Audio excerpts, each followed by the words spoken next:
Hello friends, welcome to SSC coaching centre. दोस्तों, गणित की वीडियो है, बहुत ही शानदार है।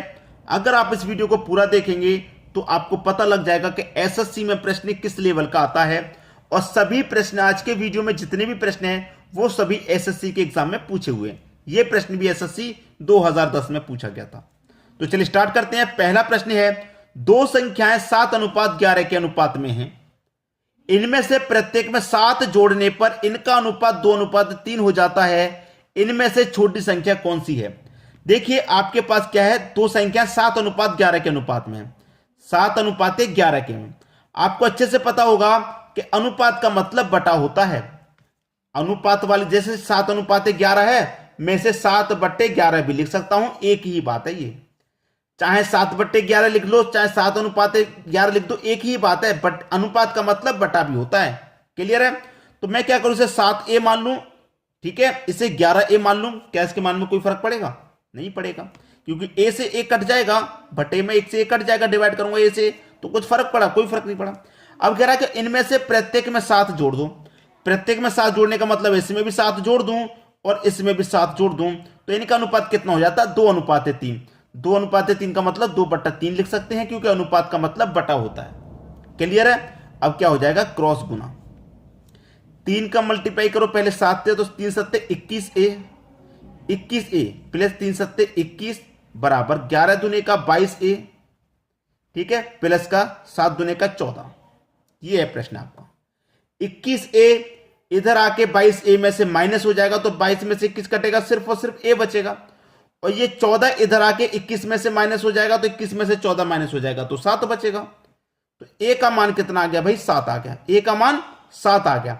अब आपसे कहा गया था कि इनमें से छोटी संख्या कौन सी है? छोटी संख्या, आपके पास अनुपात कितना था? 7:11 था। अब जो अनुपात में छोटा होगा वही संख्या छोटी होगी। तो क्या करेंगे? 7 का गुना 7 से कर दो, कितना? 49। तो छोटी संख्या 49 है। बी ऑप्शन आपका सही आंसर है। क्लियर सभी को? अब देखेंगे अगला प्रश्न। अगला प्रश्न है, दो संख्याएं 1:3 के अनुपात में हैं। यदि इनका योगफल 240 हो तो इनका अंतर कितना है? यह भी एसएससी 2010 का है। दो संख्याएं, ये पहली संख्या हो गई, ये दूसरी संख्या हो गई। इनका अनुपात है 1:3 और इनका योग है 240। योग कितना है? 240।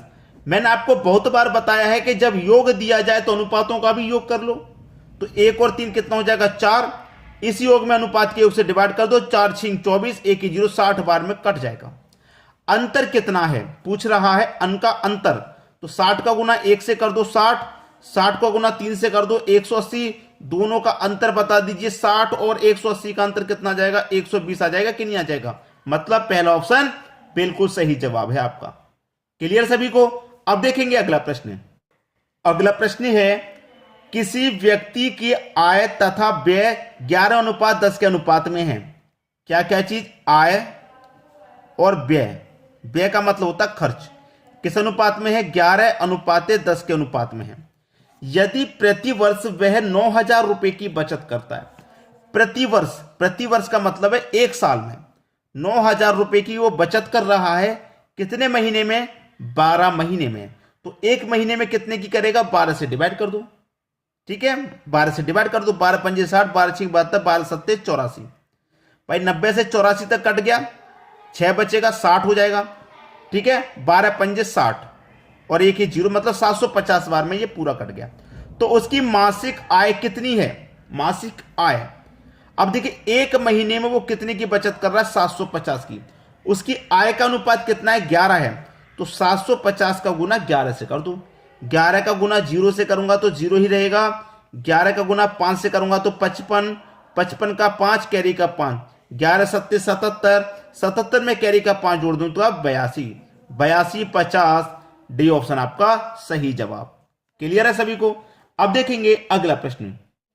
अगला प्रश्न है, 7:11 के प्रत्येक पद में किस संख्या को जोड़ने पर अनुपात 3:4 प्राप्त होगा? 7:11, 7:11, अनुपात का मतलब बटा भी होता है, ठीक है। वो कह रहा है कि किस संख्या को जोड़े, नहीं पता किसको जोड़े तो हम के जोड़ लेते हैं। भाई क्या करते हैं? के जोड़ लेते हैं जब नहीं पता तो। कितना अनुपात हो जाता है? 3:4। अनुपात का मतलब बटा होता है 3/4। गुना कर लो, क्रॉस मल्टीप्लाई। 4 सत्ते 28, 4 का गुना के से होगा तो 4 के, 11 त्रिका 33, 3 का गुना 3 से होगा तो 3 के, इधर 4 के इधर 3 के, 3 के इधर आएगा तो 4 के में से माइनस हो जाएगा, केवल के बचेगा 1। 28 इधर जाके 33 में से 28 माइनस हो जाएगा, 5 बचेगा। के का मान कितना आया? 5। तो आपसे क्या कह रहा था कि किस संख्या को जोड़ने पर इतना अनुपात होगा? 5 संख्या को जोड़ने पर। डी ऑप्शन सही आंसर हो गया। किस संख्या को जोड़ना है? 5 को जोड़ना है। के का मान 5 है।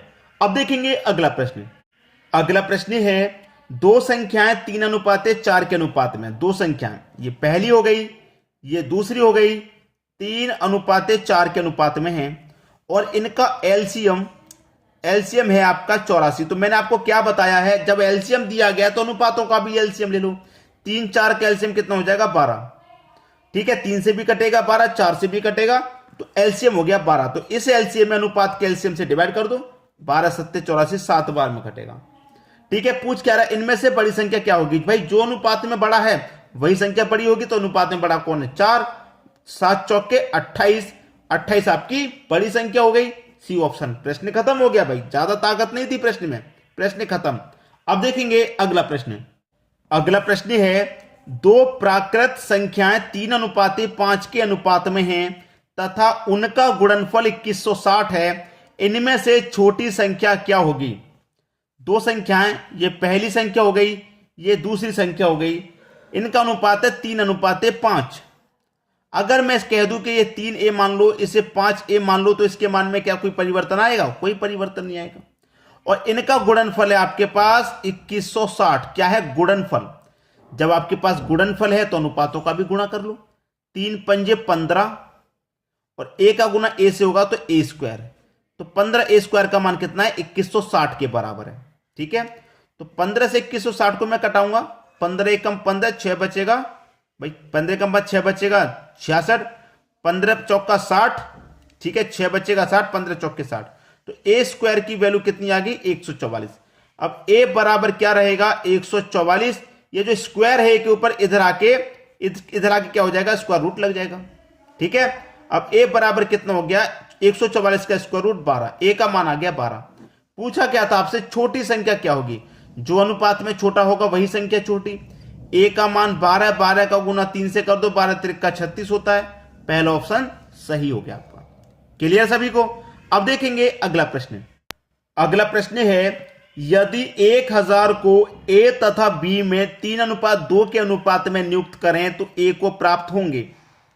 भाई a और b है आपके पास, अनुपात है 3:2 का, रुपए कितने हैं? 1000 हैं। जब आपके पास योग 1000 है तो अनुपातों का भी योग कर लो, तो 3 और 2 5, तो इस योग में अनुपात के योग से डिवाइड कर दो, 5 दूने का 10 और 2 0 मतलब 200 बार में कट गया। a को प्राप्त होंगे भाई, 200 का गुना a के अनुपात से कर दो तो ये 600 हो जाएगा, 200 का गुना b के अनुपात से कर दो तो 400 हो जाएगा, और दोनों का योग 1000 हो जाएगा। तो 1000 योग हो गया, तो a के हिस्से में क्या आ रहा है? 600 रुपये आ रहा है। सी ऑप्शन हो जाएगा सही जवाब। अगर b का पूछता तो b के हिस्से में 400 आ रहे हैं, लेकिन a को प्राप्त होंगे वो पूछ रहा है, तो a को 600 प्राप्त होंगे। क्लियर सभी को? अब देख लेते हैं अगला प्रश्न। अगला प्रश्न है, a b तथा c में 1050 को इस प्रकार नियुक्त किया गया है कि a का भाग b तथा c के संयुक्त भाग का 2/5 है, तब a को मिलेंगे। क्या शानदार प्रश्न पूछा गया। भैया होमवर्क के लिए दे दो आप चाहें तो, अगर आप कहें तो मैं ये प्रश्न आपको होमवर्क के लिए देना चाहता हूं। क्या दे दूं आप बताइए मुझे? चलिए दे ही देता हूं, होमवर्क के लिए दे दिया मैंने। छोटा सा प्रश्न है, इतने बीच में हो जाएगा, इतने बीच में ये जगह बहुत छोड़ दी मैंने, नहीं हो पाएगा आपसे। कमेंट करके बता देना, ये जगह मैंने प्रश्न करने के लिए ही छोड़ी है। फटाफट से कमेंट कर दीजिए इस प्रश्न के लिए अगर आपसे नहीं हो पाएगा तो। चलिए मैं इस प्रश्न का आपको आंसर बता देता हूं। 300 है, तो जिस बच्चे ने करने की कोशिश की है और उसका आंसर 300 आ गया है तो सही कैलकुलेशन किया उसने। क्लियर दोस्तों? अगर नहीं कर पाएंगे तो आप मुझे कमेंट में जरूर बताइएगा कि सर 8 नंबर वाला जो प्रश्न है उसका सॉल्यूशन करा दीजिए, जरूर बताइएगा। ठीक है दोस्तों, वीडियो देखने के लिए आपका बहुत बहुत धन्यवाद।